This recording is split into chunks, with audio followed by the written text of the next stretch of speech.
Le monde célèbre le 8 mars de chaque année la Journée internationale des droits des femmes et comme à l'accoutumée, c'est une occasion de faire l'état de lieu mais aussi proposer des pistes de solutions. Et cette fois encore, je suis avec quelques femmes sur ce plateau pour en parler. C'est dans spécial plateau 8 mars. Merci de nous suivre.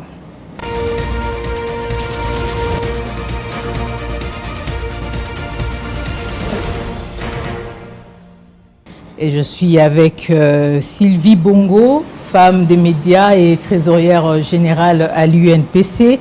Eldivi Bouyika, analyste cybersécurité à l'Institut africain de cybersécurité et sécurité des infrastructures et activiste du numérique. Nadine Bakari, experte en gestion des conflits et gestion de conflits, médecin et acteur politique. Dalia Chilanda, avocate, secrétaire générale adjoint de l'Alliance africaine des bâtisseurs. Christelle Kiakuba, fondatrice et coordinatrice principale de l'ASBEL Telema Mwana Mapinga. Et enfin, Sylvie Malukissa, patronne de Manitech Congo. Bienvenue mesdames. Alors, quid du 8 mars, journée de la promotion des droits des femmes. Avant de vous accorder la parole, j'aimerais qu'on puisse suivre un micro-baladeur que nous avons réalisé. On va suivre avec les téléspectateurs l'opinion de la population quinoise sur ce qu'ils entendent sur la journée du 8 mars. On va suivre.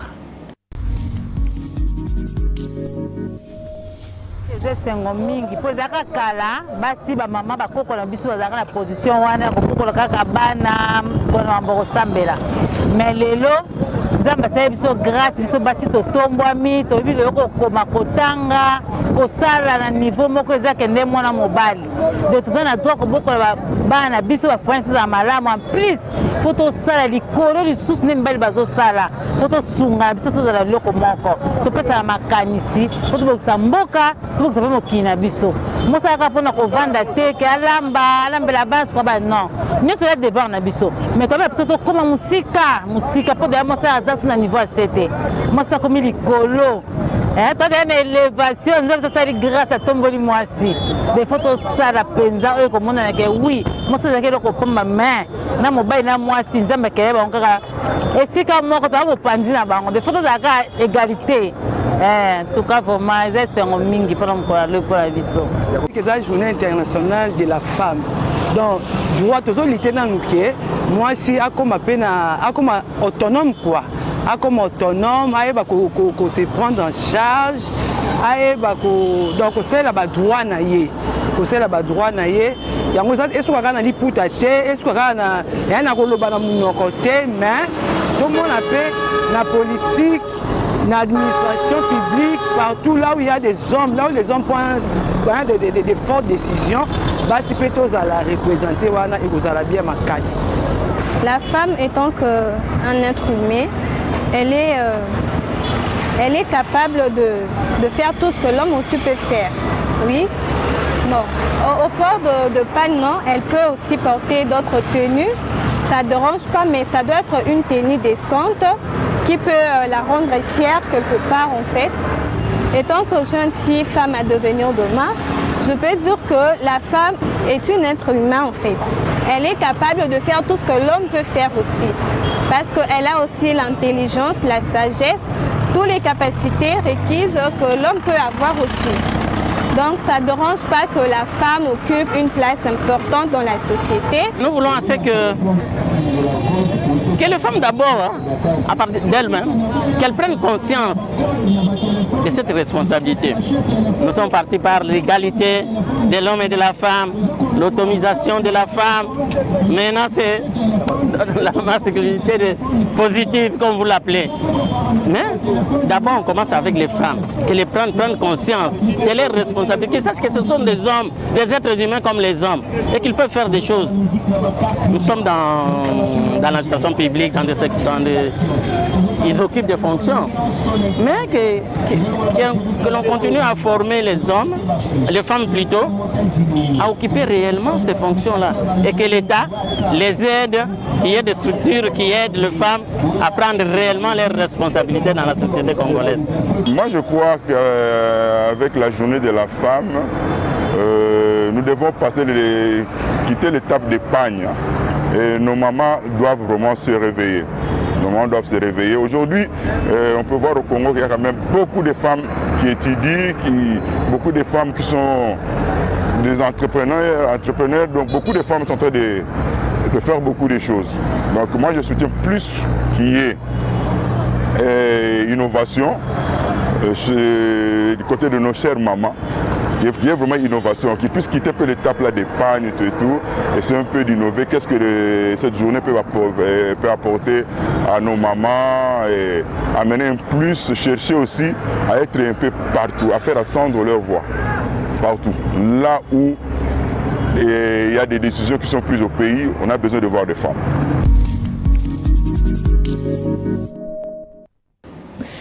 Alors, votre avis sur la promotion des droits des femmes en RDC? On va commencer avec Nadine Bakary. Avancée, stagnation ou recul? Alors, j'ai quand même l'impression qu'il y a une petite avancée. Je crois qu'il faut saluer les efforts en fait que toutes les femmes qui se lèvent pour pouvoir défendre les droits des femmes font. Donc forcément qu'il y a un impact quelque part, ou sinon ce serait dire que leurs efforts reviendraient à pédaler dans le vide un petit peu. Donc non, je constate en tout cas des efforts. Alors après, de façon actée au niveau des institutions, est-ce qu'il y a plus de participation féminine, oui ou non? Est-ce que les sociétés, les compagnies, les entreprises sont plus conscientes en fait de ce que demandent les nouvelles orientations sociétaires? Je ne sais pas, je ne peux pas en témoigner ouvertement, mais je pense que de façon générale, la population congolaise de plus en plus entend parler de la voix des femmes qui se lèvent et de près ou non, in fine, il y aura un impact sur la société, bien sûr. Merci. Sylvie Bongo, votre avis? Oui, je rallumerai directement ce que vient de dire ma soeur qui est à côté ici. Il y a des avancées, elles sont significatives. On doit reconnaître aussi que c'est grâce à l'apport des hommes, parce qu'on est dans les genres. Donc, il y a une part importante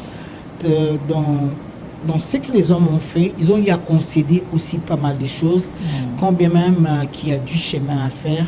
Et si on prend particulièrement notre profession, on dirait que c'est une profession qui s'est vraiment féminisée, donc où il y a beaucoup plus de femmes que d'hommes. Mais en général, on doit reconnaître qu'il y a eu des efforts. On a commencé avec les 30%, les 50%, on ne les a pas encore atteints plutôt, mais je crois qu'il faut saluer les efforts qui sont en train d'être faits et l'espoir peut être permis. D'accord. Christelle Kakouba, votre avis sur la promotion des droits des femmes? Merci Avancée, beaucoup. stagnation ou recul? Moi, je pense également, en fait, comme mes deux prédécesseurs, qu'il y a quand même des avancées. S'il faudrait les rappeler qu'aujourd'hui, nous sommes à 27% justement, bien que notre constitution, en fait, veut le 30% pour la représentativité de la femme. Elle est partout, cette femme-là. Elle est dans la politique, malheureusement, qui reste aujourd'hui, en fait, le seul domaine où, quand les gens parlent plus de la femme, on voit la femme politique, on voit la femme qui a été nommée dans les entités territoriales décentralisées ou concentrées. On voit cette femme-là qui a été nommée, dans les provinces. On voit cette femme-là qui a été nommée au niveau du pouvoir central. On voit cette femme-là qui a été nommée dans le SPA, en fait, les entreprises, le service public administré.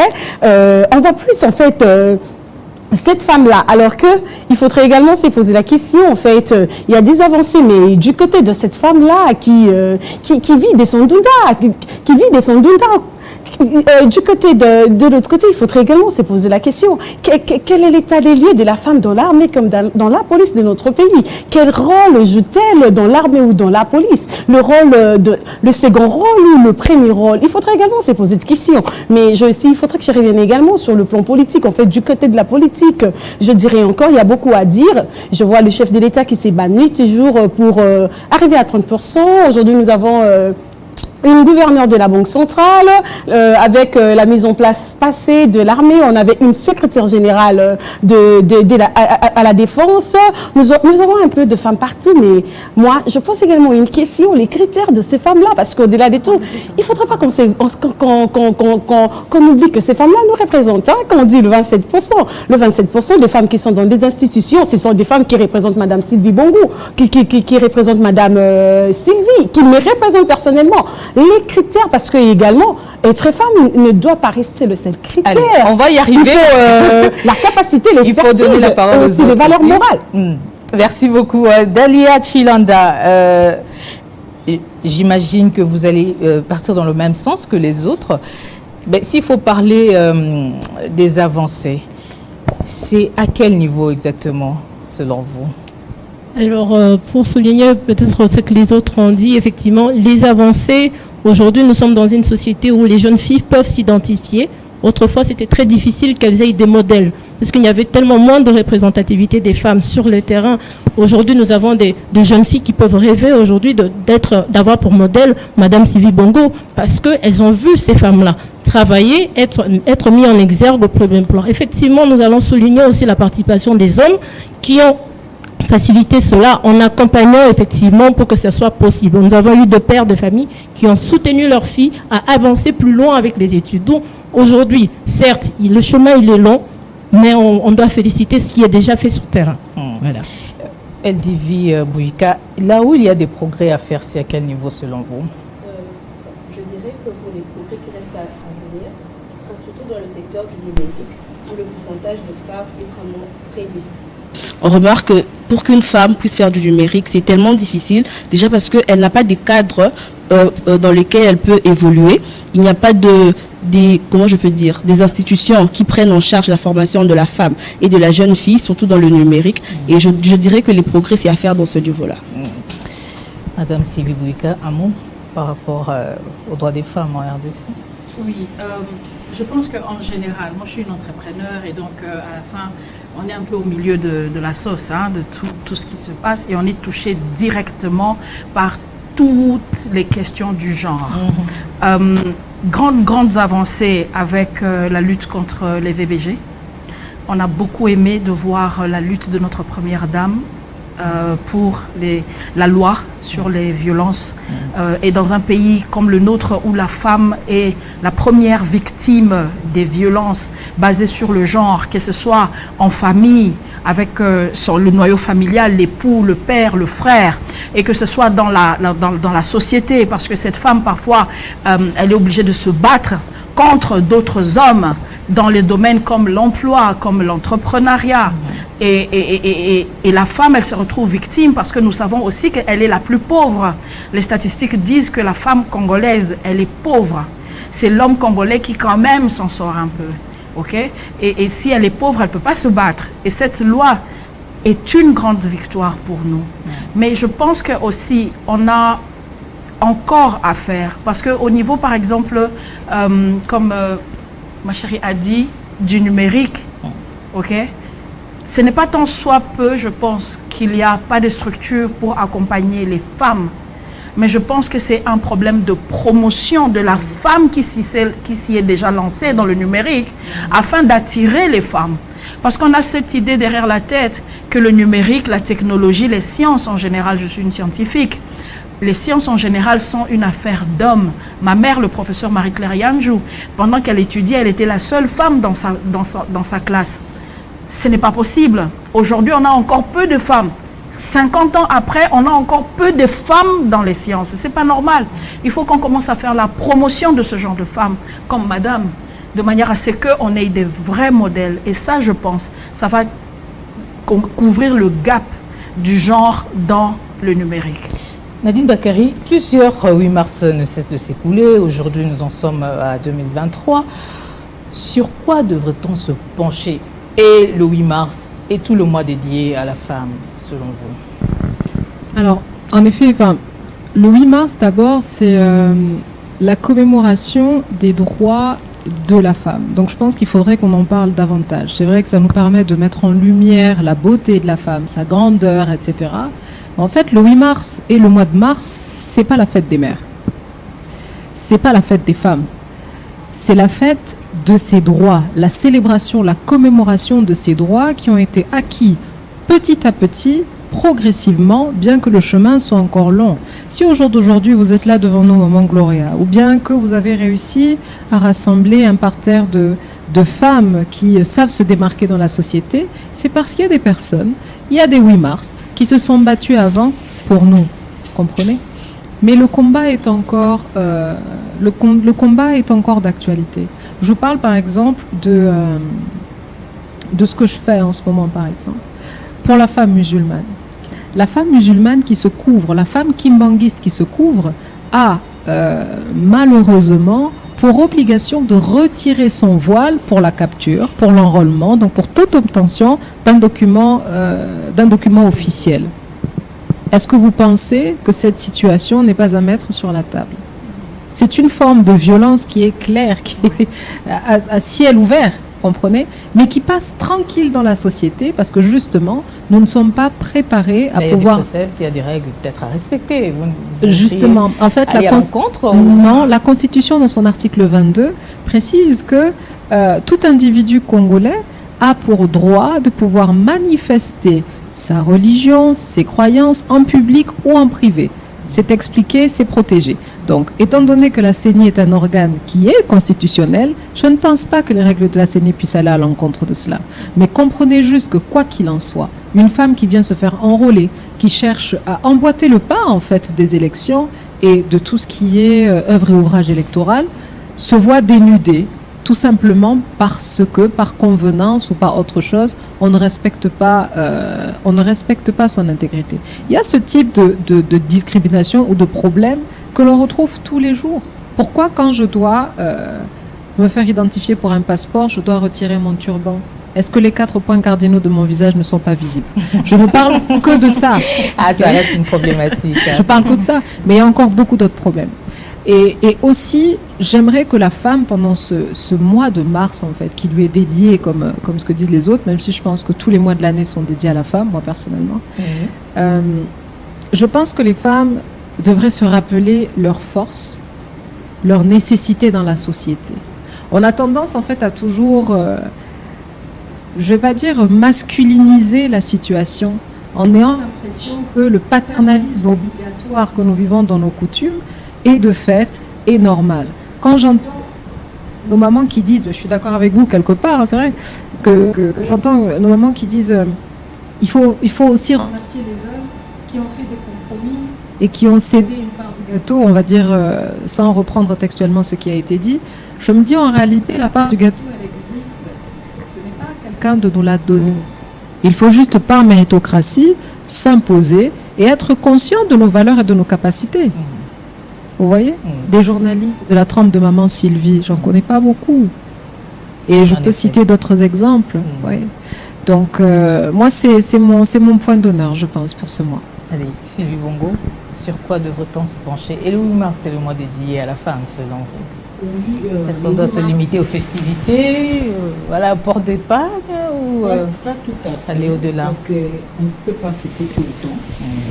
Moi, je suis chrétienne, même la Bible est claire là-dessus. Donc, il y a un temps pour tout. Il y a un temps pour fêter, il y a un temps pour prendre du recul et réfléchir sur l'avenir de la société, d'où nous venons, où nous en sommes et où allons-nous. Je me dis que loin de moi l'idée de reconnaître que les hommes ont fait des concessions. C'est vrai que ça n'était pas facile. Il y a eu des femmes qui se sont battues pour dire que non, il fallait donc, les hommes ont été mis dans une position qu'il fallait absolument négocier, il fallait absolument concéder certaines choses. Mais je me dis que le mois de mars, loin d'être un mois de folklore, un mois pour mettre en exergue les ports du pagne, mais ça doit être un mois où absolument les femmes ainsi que les hommes doivent réfléchir sur ce qu'on peut faire, sur ce que nous devons faire pour faire changer les choses. Et il y a beaucoup, moi je me dis toujours que chaque pays devait avoir sa particularité en matière surtout des thèmes. Parce qu'aujourd'hui c'est vrai que le numérique c'est un domaine important, mais il faut voir d'abord en termes de couverture en électricité. à travers la République démocratique du Congo.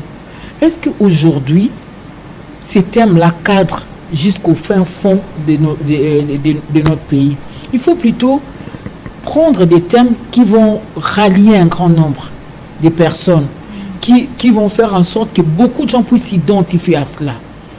Les problèmes du numérique, ça peut constituer une priorité pour les villes où il y a quand même une fourniture d'électricité assez importante. L'accès aux ordinateurs, déjà, que si on fait les tours, même à la maison, même dans nos maisons, là où il y a des garçons et des filles, s'il faut acheter un ordinateur, je crois que facilement on va donner aux garçons qu'à la fille.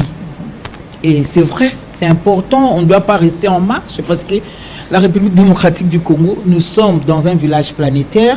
Quand on quitte Kinshasa pour nous retrouver à New York et dans des conférences, c'est vrai que tout le monde est devant son ordinateur. Mais est-ce que ces problèmes du numérique créent de l'adhésion pour toute la République? Je pense que non. Alors, on va parler... Je pense que le moment est venu de réfléchir sur les thèmes, sur nos problèmes à nous. Je suis content de savoir qu'à côté de moi, il y a une personne experte en gestion des conflits. Aujourd'hui, il y a beaucoup de problèmes. Nous vivons des situations de conflits. Nous vivons des situations de déplacés de guerre. Il y a des élections qui pointent à l'horizon et on court un risque de ne pas les avoir dans les délais. Je crois qu'il faut qu'à un moment, qu'on puisse changer un peu, amener les femmes à participer aux élections, mais pas comme seulement électrices, mais comme candidate. Voilà. À l'exemple de Maître à qui je souhaite bonne chance. Alors on va parler, on s'attendait un peu sur vous, Sylvie Bongo. Vous êtes très active sur les réseaux sociaux avec autant d'abonnés.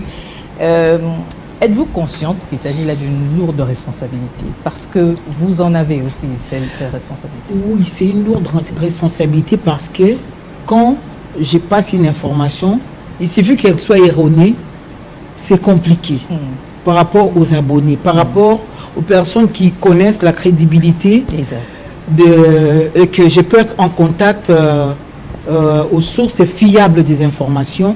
Et quand j'ai posté, quand d'autres, notamment Rachel Kitita, il y en a quand même beaucoup, je cite parce que c'est le mois de la femme, j'encourage, je reconnais les mérites de certaines parmi nous, Paulette Kemontou, Élisée Odia.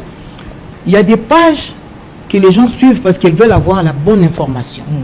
Et il suffit qu'on soit dans les faux pour induire un grand nombre des publics en erreur, des internautes en erreur. Et parfois, on en souffre parce que les gens voudraient à ce qu'on puisse reproduire carrément ce qu'eux veulent. Que non, madame, vous êtes journaliste, vous ne devez pas faire ceci, vous ne devez pas faire cela. Normalement, vous deviez rester au milieu du village. Moi, je me dis toujours, nous ne sommes pas des militaires. Même les abbés ont droit, même les évêques ont droit à avoir des penchants. Et je dis que ce n'est pas facile. Ce n'est pas facile. Chercher à satisfaire un grand nombre, chercher à avoir la bonne information, chercher à rester équilibré pour ne pas induire ceux qui nous suivent en erreur. C'est une responsabilité. Bien au contraire, ce n'est pas une raison de s'enorgueillir que non, moi j'ai beaucoup de followers. Non, c'est d'abord une responsabilité. Et parce que quand les gens aussi se décident de vous critiquer, on reçoit parfois des critiques, on en pleure, même si on reste debout, on ne le laisse pas transparaître, on ne répond pas, mais on sait lire et ça fait mal. Mais bon, moi je trouve que c'est plutôt une charge qu'une question d'orgueil. Christelle Kakouba, vous êtes fille d'un policier, fondatrice et coordinatrice, je le dis au début, de Télémamouana Mapinga en français, pour ceux qui ne connaissent pas Lingala. Lève-toi, enfant de policier ou militaire, une SBL qui réunit les enfants des hommes en uniforme de la RDC. Dans quel contexte avez-vous mis en place cette SBL?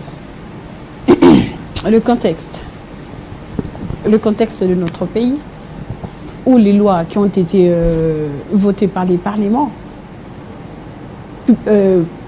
proclamées en fait par les chefs de l'État, publiées par les journaux officiels, ne sont pas respectées, ne sont pas mises en application, ou carrément cette non mise en application de ces lois-là qui régissent le métier de nos parents deviennent directement nos problèmes en fait. A pour conséquence la pauvreté, le taux de la scolarité inférieur à la moitié, où on a les grossesses en fait, la maternité juvénile qui a un taux très élevé dans nos milieux, où on a tous sauf rien. Et justement parce que c'était ça. Et à un certain moment, comme on dit toujours, contrairement aux dirigeants congolais qui ne se questionnent pas par moment, ou quand ils prennent des décisions, ils ne reviennent pas pour évaluer justement qu'est-ce qui a été dit, qu'est-ce qui a été décidé et que devrons-nous faire pour que ça aille mieux. Mais nous, à un moment, nous nous sommes questionnés. C'est vrai, mais en réalité, c'est quoi notre réalité? C'est quoi notre quotidien? Alors, pour les autres, les enfants des militaires et des policiers sont de Koulouna, sont ce qu'ils sont. Mais d'un autre côté, nous avons une raison. Bien que je ne suis pas pour les antivaleurs. Pourquoi sommes-nous devenus Koulouna? Pourquoi sommes-nous devenus Ndumba? Pourquoi sommes-nous devenus voleurs? C'est des questions-là qui nous ont amenés justement. Qui sont dans une vie assez précaire, il y a d'autres, mais d'autres ne se livrent pas aussi à ces pratiques malsaines, on va le dire. Malheureusement, déjà, on dit il y a d'autres, mais ce sont plus les enfants des militaires et des policiers qui sont stigmatisés. Ça, il faut le dire. Quand je suis à Lingwala, je suis sur Itaga, quand il y a vol, on dit directement Banakan le Fongo, le Mbabima Kibaïbi. Ça, il faut le dire. Quand je suis au Kankabila, je suis à Lemba, en diagonale du Kankabila, on dira les enfants des policiers, on est Babimaki. C'est ça en fait. À Matete, on ne dira pas le cas. Il y a les convitamines là-bas en plus. Hein. Et il y a une partie, le Kankabila a une partie de Matete en plus. Hein. Il y a une partie de Matete. Donc pour dire une fois de plus que le contexte était que nous avons des lois, nous avons des avantages reconnus dans des lois qui ne sont pas respectés, qui ne sont pas versés à chaque famille des militaires et des policiers. Alors il est grand temps non seulement d'interpeller les pouvoirs publics, mais également démontrer à ces pouvoirs publics-là, mais vous cherchez la paix, par exemple, vous cherchez la paix.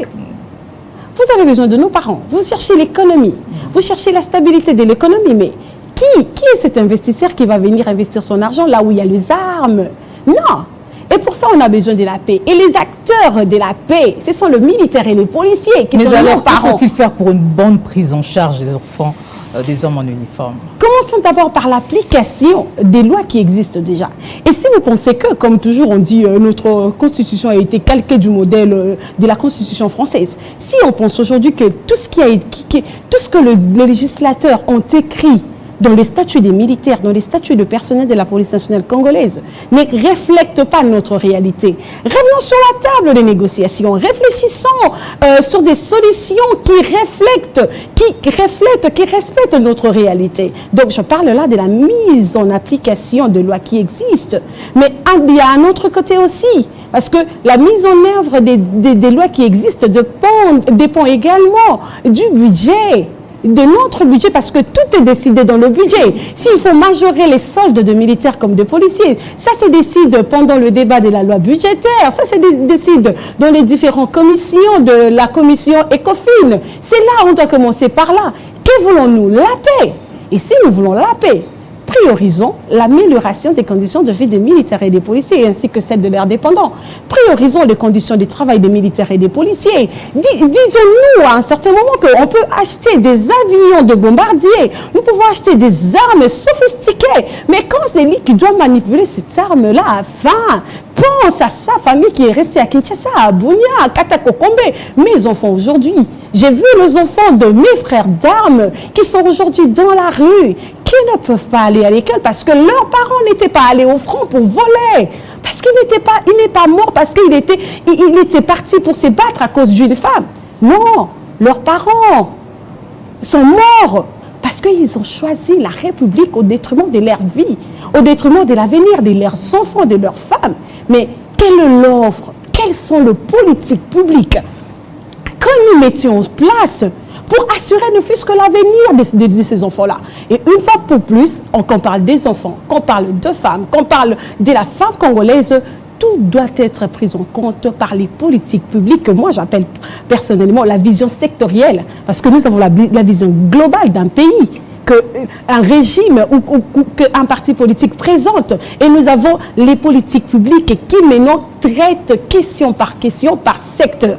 Commençons par là. On va tout dire, mais tant qu'il n'y a pas des politiques publiques qui orientent notre marche, qui réglementent chaque secteur, qui dit qu'on peut faire ça, on peut faire ça pour avoir ça, dans le budget, on tient compte de cela. On n'aura même pas des problèmes dans le débat de la reddition de comptes où on dit ça a été fait, mais ce n'était pas prévu.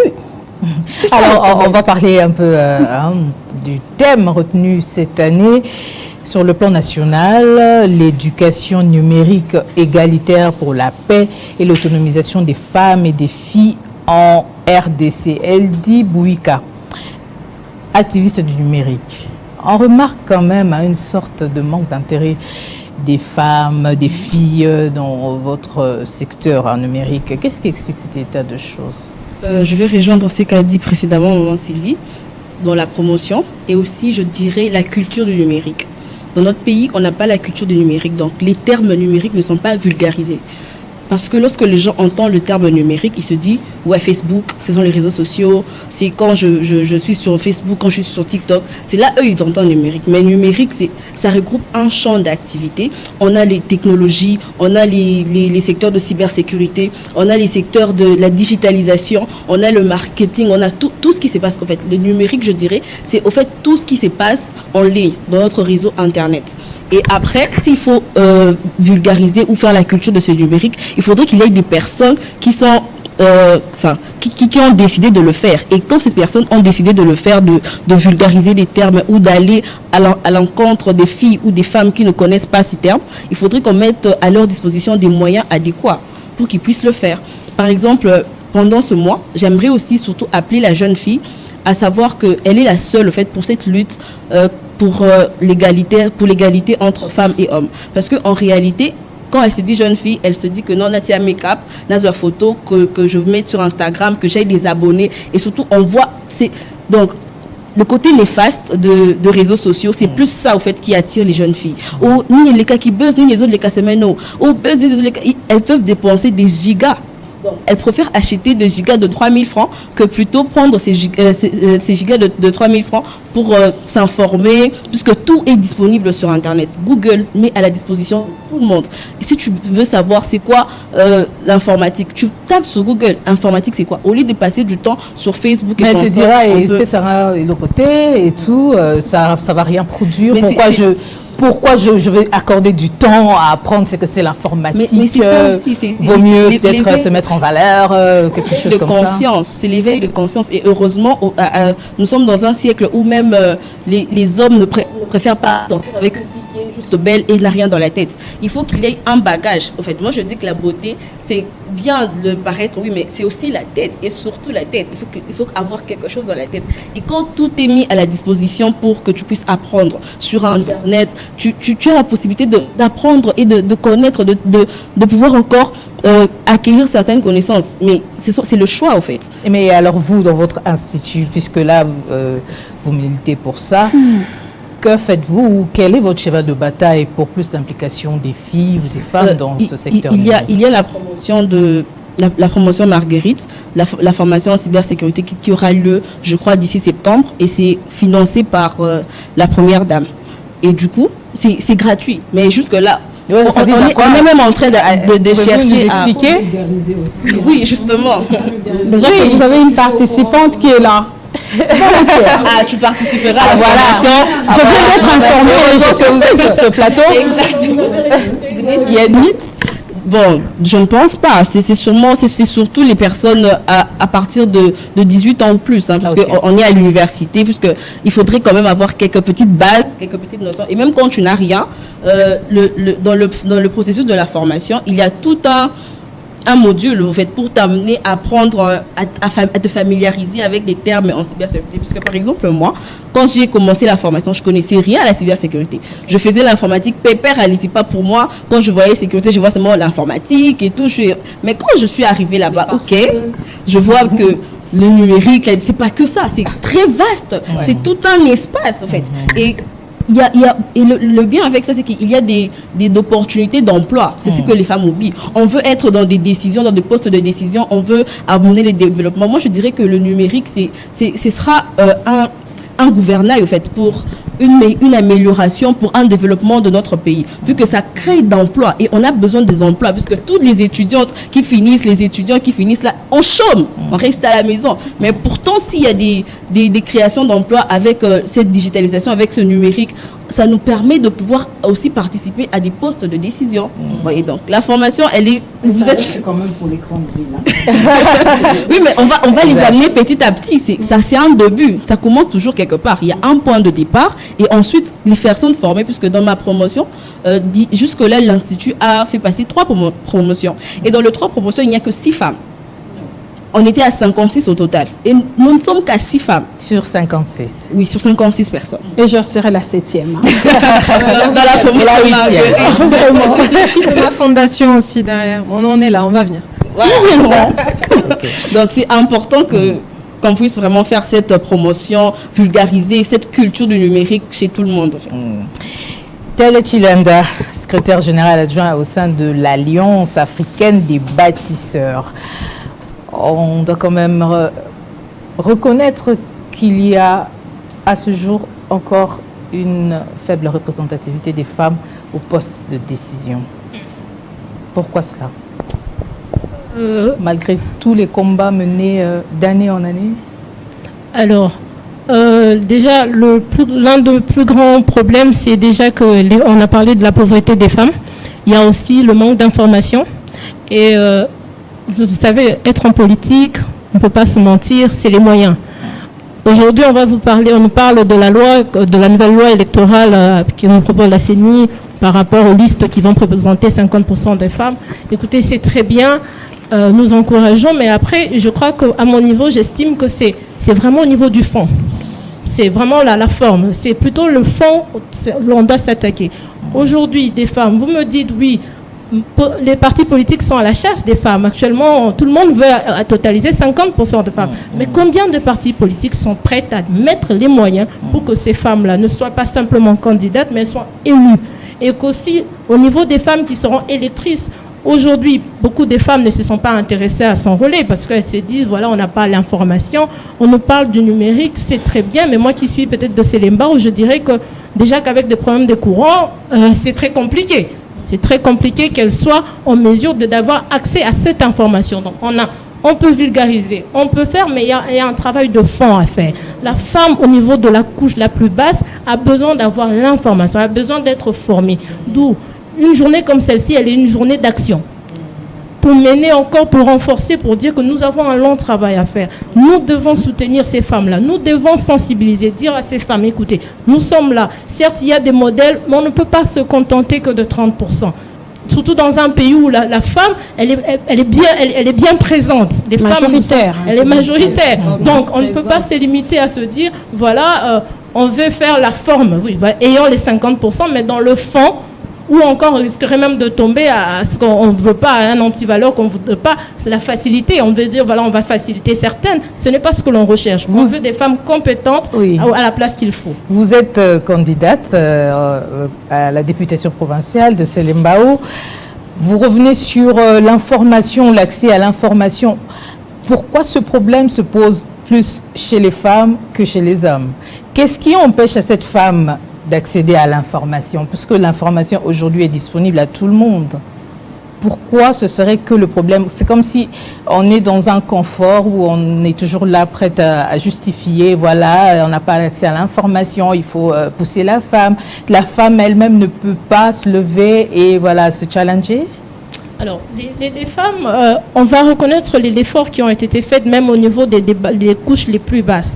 Mais après, il faudrait ne pas oublier que au niveau de l'information, on va rentrer un peu dans les partenarialismes. Vous voyez, là, on reste dans une société où l'homme a été longtemps acteur et très souvent, on a mis les femmes aussi de côté. C'est vrai qu'on va te dire, oui, poussez-vous, bougez, avancez, mais pour pouvoir avancer, il faudrait que j'ai les moyens de cette politique-là, en fait, de pouvoir me présenter. On nous dit, écoutez, les femmes, osez, soyez les candidates, oui, c'est bien, mais écoutez, je reste bloqué, je peux bien me présenter, conquérir, mais si je n'ai pas les moyens, si je n'ai pas accès à ce qu'il faut pour conquérir, alors je suis désolée, ça reste une véritable barrière pour les femmes. Et les moyens, elle l'aura auprès d'un homme ou elle devrait se battre elle-même? Oui. Non, elle ne l'aura pas auprès d'un homme, mais les moyens déjà, la structure de la société, de la façon qu'elle est présentée, les femmes congolaises, elles sont pauvres. Madame Sylvie l'a dit, l'a bien souligné, elles sont entrepreneurs, même dans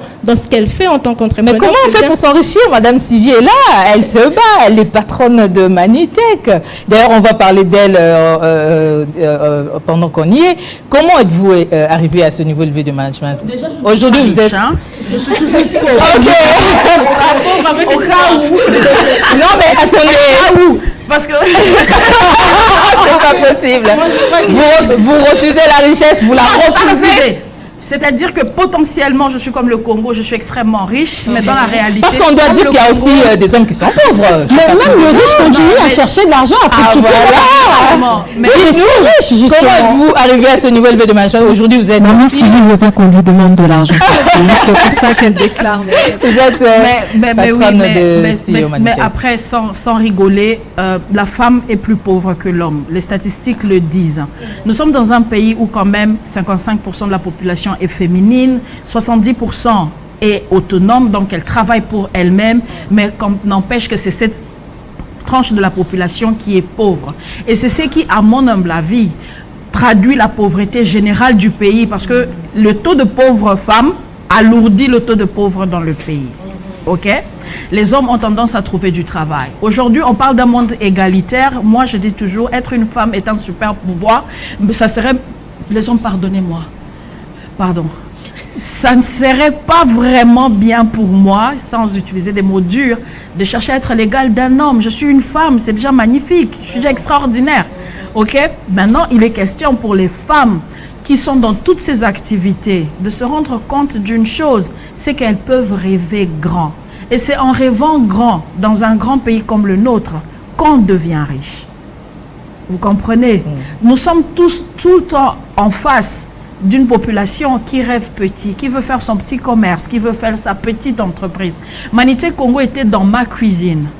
Ok, vous avez entendu le joli buzz qui s'est passé sur nous, la belle histoire, qui a été créée, soit dit en passant, par les vilains pabots qui essayent de tout me voler. Je profite pour passer le message. C'est une histoire de vol en fait. C'est pour me dépouiller de mes biens que ce buzz a été lancé. J'étais dans ma cuisine à l'époque. Ok? Mais puisque j'utilisais toujours un terme de grandeur, dans mon usine, les gens, les clients et moi-même, inconsciemment, j'ai vu cet endroit comme une usine. Et vous savez la conséquence, et je le dis comme un témoignage, non seulement je le crois, et je crois en Dieu, et je crois au pouvoir de la parole, mais en utilisant les termes usine pour ma fabrique dans ma cuisine, je me retrouve aujourd'hui avec une usine. Aujourd'hui, oui. Et encore, on est à 1% de ce que je veux. Et donc, à chaque fois, je dis, je suis dans une usine. Depuis que vous avez commencé? Bah oui. Aujourd'hui, Manitech est une usine. Oui, oui, on est usine avec pignon sur rue. Vous pouvez chercher sur Google. OK? Et je pense que ça, c'est notre responsabilité à ceux qui ont trouvé, entre guillemets, un peu, pas la richesse encore, hein, mais la route pour la richesse. Là, je vous promets, je suis sur l'autoroute, je vois la richesse devant moi. Oh, je la vois devant moi, je la regarde, je la vois. Maintenant, je peux dire aux autres, c'est pas compliqué. Maman, positionne-toi comme modèle du numérique. Non seulement tu vas aller vers la richesse, mais le fait que d'autres vont venir avec toi, vous allez avoir une armée du numérique. On aura tout un pays fort numériquement. Et la conséquence, le développement sera à la porte pour le pays.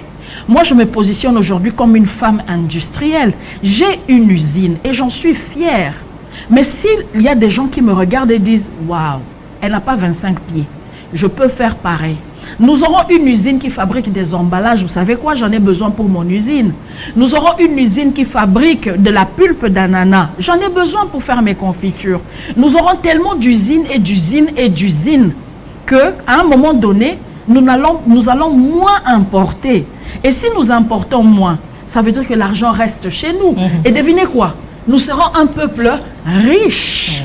Et si cela se passe entre femmes, c'est encore mieux. Ça fera 70% de notre population qui travaille déjà en autonome aujourd'hui, qui sera riche. Et le pays sera automatiquement un pays riche. Nos hommes bénéficient de notre richesse. Oui ou non? Oui. Nos enfants en bénéficient.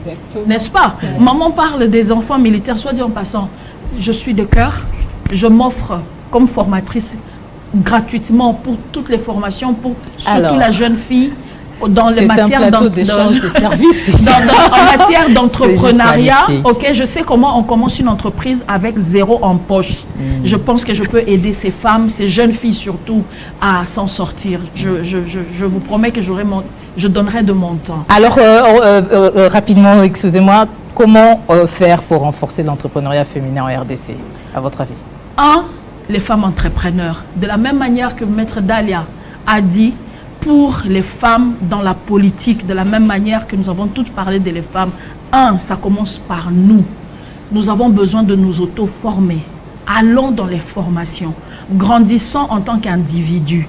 Aujourd'hui, même si le gouvernement sort, et le gouvernement sort de l'argent, les gens qui disent que le gouvernement ne sort pas de l'argent, je suis désolée, moi j'ai pris l'argent du gouvernement. Ah, ça n'a pas. Projet Papa d'un PME, 550 entrepreneurs, non, 550 entrepreneurs ont bénéficié. 550 entrepreneurs ont bénéficié des fonds pour acheter les machines pour leurs usines. J'ai bénéficié de ce fonds-là. Le gouvernement vient de signer avec la Fondation Tony Lumelou, soit dit en passant, je représente la Fondation Tony Lumelou en RDC. Le gouvernement vient de signer avec la Fondation Tony Lumelou de la prise en charge de 100 entrepreneurs supplémentaires au-dessus de ce que la Fondation fait déjà, pour en termes de fonds de démarrage de 5 000 $. Le gouvernement donne l'argent aux entrepreneurs. Mais lorsqu'on te donne l'argent et que tu ne sais pas quoi en faire, qu'est-ce qui arrive? Tu fais tomber ton entreprise et tu te retrouves encore en train d'attaquer le gouvernement. Par contre, lorsque moi j'ai pris l'argent du gouvernement, j'ai produit. Aujourd'hui, le Premier ministre, j'espère qu'il regardera, il va dire, ok, les gars, on signe encore avec la Banque mondiale. Parce qu'il y a des gens qui produisent. Vous comprenez? C'est ça qu'il faut faire. Ça ne commence pas par eux. On veut y arriver, on commence par nous. Nous voulons 50% des femmes dans les postes de décision. Mais vous savez quoi? Si 70% des femmes autonomes se forment et se positionnent comme compétentes, il n'y aura plus besoin des quotas. Au contraire, le quota va nous tuer. Parce qu'à ce moment-là, nous-mêmes, on va demander, enlevez d'abord le quota, gardons la compétence. Il y aura 80% des femmes dans ces histoires. Les femmes, on laisse trop d'espace. C'est un peu comme au Bénin. Oui. Ce sont des femmes qui tiennent les rênes. Nadine a dit tout à l'heure quelque chose de magnifique. Il n'y a pas de part de gâteau. Exact. Il y a un gâteau sur la table. La méritocratie. Il y a le gâteau sur la table. Lève-toi, coupe, prends coupe. Exact. C'est le plus fort qui prend le gros. Et ça passe par la connaissance. Ça passe par la connaissance avec 0 argent. La première dame a offert une formation dans le numérique. C'est 0 argent, n'est-ce pas? C'est un début. Vas-y, assieds-toi, apprends. Combien d'entreprises aujourd'hui ont besoin de quelqu'un qui gère? Moi, on essaie de comment on appelle ça? Pirater le site de Manitech chaque jour. Il y a de l'emploi chaque jour. Il y a de l'emploi. Alors, je crois que Eldivi Bouyika est mieux placée pour vous aider sur ce problème. Il faut connaître les jeunes femmes. On est 55% de ce pays.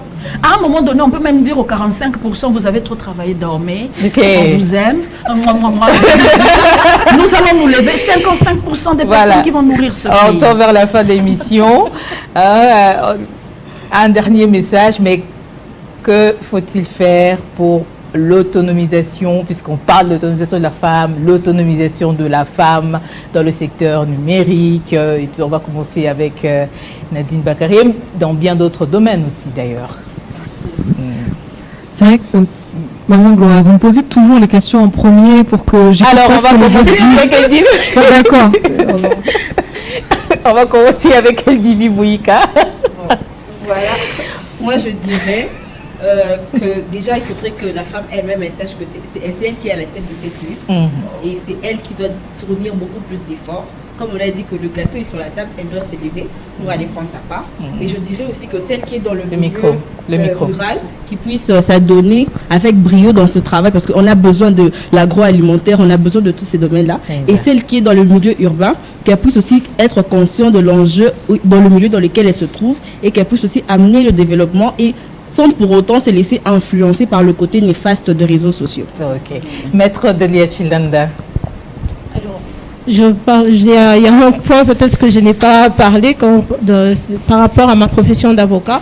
Certes, il y a beaucoup de femmes aujourd'hui qui sont avocates, mais en termes aussi de représentativité, nous avons le même problème, c'est qu'elles sont plus relayées au second rôle. Vous rencontrerez même des confrères avocats qui vous diront « Ah non, comme toi tu es bien jolie, vas-y, va voir le magistrat, peut-être avec toi il sera plus adouci. » Alors moi j'imagine que moi j'ai passé 5 ans d'années à la fac pour que l'on me réduise à ma figure. C'est quand même bien grave. Donc, parler aujourd'hui de l'autonomisation, comme on l'a si bien dit ici, c'est d'abord la femme elle-même de prendre conscience, de prendre conscience des compétences qu'elle a. On n'a plus rien à prouver. Les femmes, elles sont compétentes. Nous avons des efforts à fournir pour être plus représentatives, être sur la scène politique comme la mienne, en tant qu'avocat, agronome et tout, mais d'abord aussi commencer par se reconnaître en soi-même et se dire qu'on est capable, et nous espérons faire évoluer les choses assez rapidement. Madame Sylvie, rapidement, en quelques mots. En quelques mots, je signe et je persiste. Ça commence par la femme. Je parle de la femme industrielle, la femme dans l'industrie, dans le business. Ça commence par toi. Forme-toi. Voix énorme. La RDC n'est pas un petit pays. Rêve au niveau de la RDC. Et forme-toi à ce niveau-là. L'argent viendra, l'argent courira après toi. Commence d'abord par toi. Voilà un peu pour conclure. Christelle Kiakouba. Merci beaucoup. Moi, par contre, en fait, je sais que dans cette histoire, la femme, elle est la première, en fait, le premier élément, l'acteur principal. Mais moi, je pense également que, au-delà de la femme, au-delà de tout ce que nous dirons, mais un pays comme le nôtre devrait avoir des politiques publiques.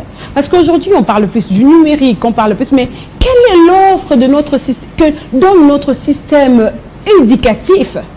Est-ce qu'aujourd'hui, on doit se poser des questions par moment? Notre système éducatif éduque, enseigne, forme les gens qui ont besoin du numérique? Non! La réponse est claire. On parle aujourd'hui du système LMD. Qu'est-ce qui a changé du système LMD? Parce qu'il faudrait arriver à faire des tableaux comparatifs entre les systèmes LMD de la Tunisie, par exemple, et de la RDC. Rien n'a changé. Pour dire une fois de plus que, au-delà de toutes les volontés que peuvent avoir et les femmes et les hommes, il faudrait d'abord que l'État mette des politiques publiques. Et avec les politiques publiques, la femme qui a besoin de l'information ira vers l'information pour s'informer, pour dire que ouais, le gâteau est là, il faudrait que j'aille ma part de gâteau. Et pour avoir ma part de gâteau, je dois m'informer. Pour avoir la part des gâteaux, je dois avoir le goût du risque. Je dois accepter à un certain moment d'échouer. Et surtout avoir la force de se relever. Merci. Mais tout doit passer, une fois de plus, par des politiques publiques. Parce que personne d'entre nous dira que non, moi je vais aller former les gens des Katakokombe avec mes propres moyens. Il faudrait que l'État prenne des gens qui sont capables de former pour aller former. Donc, merci beaucoup, Sylvie Bongo. Moi, je dirais d'abord merci. Mais déjà, le fait d'être sur un même plateau avec des femmes de différents domaines, mais aussi intelligentes, aussi réfléchies, je peux dire que le Congo regorge des valeurs, alors des valeurs sûres. On t'a donné une tête, on t'a donné un cerveau, tu as 2 mains, commence par faire quelque chose.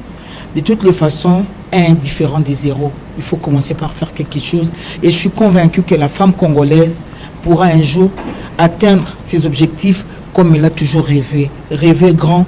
Et je pense qu'on peut croire à l'avenir et il est positif pour les femmes congolaises. On va terminer avec Nadine Bakary.